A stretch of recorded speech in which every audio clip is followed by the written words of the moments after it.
We're letting you go, Natalia. My boss, Derek Zimmerman, didn't even have the decency to look me in the eye as he slid the termination letter across his mahogany desk. Pregnant women just aren't committed enough to maintain the pace we require here at Apex Solutions. What he didn't know was that I'd been recording every meeting for the past 3 months. Ever since HR accidentally forwarded me the email thread discussing my pregnancy problem. The irony was almost beautiful. Derek thought he was firing a desperate single mother. What he'd actually done was give me the time and motivation to destroy him. "This is illegal," I said calmly, my hand resting on my barely visible bump. I was only 4 months along. "It's a performance issue," Derek said, using the exact phrase their lawyer had probably coached him on. "Your metrics have been slipping." "My metrics are the highest in the department. I closed the Brennan account last week. $2.3 million. "Yes, well." He shifted uncomfortably. "We need team players who can commit to long-term growth." "You mean team players who aren't pregnant?" "I didn't say that. You didn't have to." I stood, smoothing my dress over my stomach. "You'll be hearing from my attorney, Derek." He actually laughed. "Good luck affording one on unemployment." I walked out of Apex Solutions for the last time, carrying the box with my desk items and a USB drive containing 6 months of documented discrimination. What Derek didn't know, what nobody at Apex knew, was that I wasn't just a senior account executive. I was Natalia Petrov, the sole heir to my grandmother's estate. An estate that had just been settled 3 weeks ago, leaving me with $8.7 million in liquid assets. My attorney, Marcus Webb, was a shark in a suit who specialized in employment discrimination. When I played him the recordings 2 days later, he smiled like a man who'd just been handed a winning lottery ticket. "This is textbook pregnancy discrimination," he said. "The quotes alone would win us the case, but you have emails, witness statements, documented performance reviews that contradict their claims." He leaned back in his chair. "Natalia, we could take them for everything they're worth."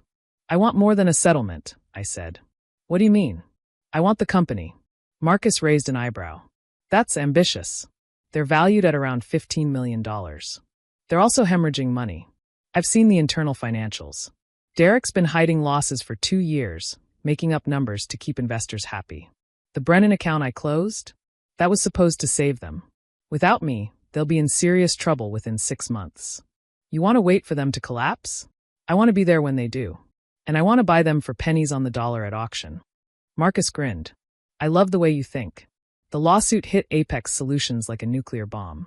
The local news picked it up immediately. "Tech company fires pregnant executive caught on tape." The recordings I'd leaked, perfectly legal in our state, went viral. Within a week, 3 major clients pulled their contracts. Within 2 weeks, the board demanded Derek's resignation. He refused, insisting he'd been misunderstood. Within a month, the company was in free fall. I spent my pregnancy doing what I did best, working. From my home office, I connected with Apex's angry former clients. I listened to their frustrations. I understood their needs. And when the time was right, I introduced them to my new consulting firm, Pinnacle Strategic Solutions.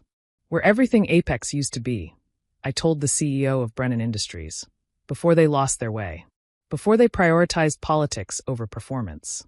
By the time my daughter Emma was born, healthy, perfect, 7 pounds of pure determination, I had secured 4 of Apex's former top clients. My company was already profitable. Apex Solutions, meanwhile, was dying. Derek had been forced out, but the damage was done. The discrimination lawsuit had revealed their accounting irregularities. An SEC investigation was launched. Investors fled. The stock price collapsed from $87 to $4 in 6 months. When Emma was 3 months old, sleeping peacefully in her nursery, I received the notification I'd been waiting for. Apex Solutions was filing for bankruptcy. Their assets would be auctioned to pay creditors. I called Marcus. "It's time." The auction was held in a bland conference room downtown. There were only 3 serious bidders. A venture capital firm looking for tax write-offs, a competitor hoping to acquire client lists, and me. The auctioneer, a tired-looking man in an ill-fitting suit, ran through the assets. Office equipment, client contracts, intellectual property, the company name itself. The bidding started at $2 million for the complete package. The VC firm bid $2.2 million. The competitor bid $2.5 million. I bid $3 million. The VC firm dropped out. The competitor bid $3.2 million. I bid $4 million. The competitor hesitated, then shook his head and left. Sold, the auctioneer said, to Ms. Petrov for $4 million. Just like that, I owned Apex Solutions. The real satisfaction came 2 weeks later, when I arranged a meeting with the former management team. I'd kept most of the staff. They were good people who'd been led by terrible leadership. But the executive team that had enabled my firing? They were all still looking for work. I scheduled individual meetings with each of them, starting with Derek. He walked into my office, the same office where he'd fired me, looking haggard. 6 months of unemployment had aged him. His suit was wrinkled, his confidence shattered. Ms. Petrov, he said, attempting professionalism. Thank you for seeing me. I heard you were hiring for senior positions, and I thought given my experience with the company. Sit down, Derek. He sat. I let the silence stretch, watching him squirm. On my desk was a photo of Emma, 3 months old, smiling at the camera. Derek's eyes kept flickering to it. Do you remember what you told me? I asked finally. When you fired me? He swallowed. Ms. Petrov, I want to apologize for that. It was a mistake, a terrible mistake. I was under a lot of pressure, and I made a poor decision. You said pregnant women aren't committed enough. You said I couldn't maintain the pace required. I was wrong. You were wrong, I agreed. Because in the 6 months since you fired me, I gave birth to a healthy baby, built a consulting firm from scratch, stole your 4 biggest clients, and bought your company at auction. I leaned forward. All while being the pregnant woman you said wasn't committed enough. Derek's face had gone gray. Here's what's going to happen, I continued. You're not getting a job here. Not today, not ever. But I am going to give you something. I slid an envelope across the desk. The same desk where he'd slid my termination letter 6 months ago. He opened it with shaking hands. Inside was a check for $15,000. What is this? Your severance package. 3 months' salary, which is more than you gave me. I smiled. I'm not doing this because you deserve it. I'm doing it because I'm not you. I don't fire people out of prejudice or fear. I don't destroy lives because someone's life circumstances don't fit my narrow view of commitment. I thank you. Don't thank me. Take the money, learn from this, and be better. Because if I ever hear that you've discriminated against another employee anywhere, at any company, I will dedicate significant resources to making sure everyone knows exactly who you are. He left without another word. The rest of the meetings went similarly.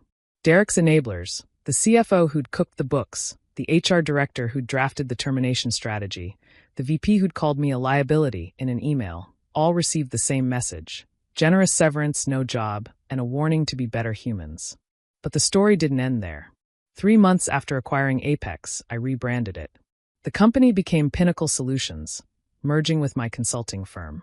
We kept the best people, brought in new talent, and built a culture that explicitly valued work-life balance and family.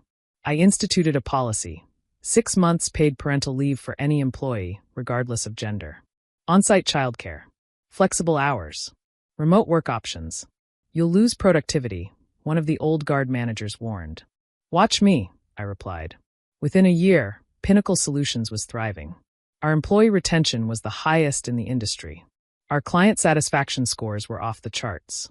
And our revenue? It had doubled. Turns out when you treat people like humans instead of disposable assets, they give you their best work. Emma is 2 years old now. She comes to the office with me sometimes, toddling through the halls, charming everyone she meets. The staff loves her. Some of them call her our Chief Inspiration Officer. Last week, I was featured in Forbes. How one woman turned pregnancy discrimination into a $20 million company. Derek sent me a LinkedIn message after the article came out. Congratulations on your success. You've built something impressive. I didn't respond. He didn't deserve my words anymore. But I did frame one thing: the termination letter he'd given me, hanging now in my private office.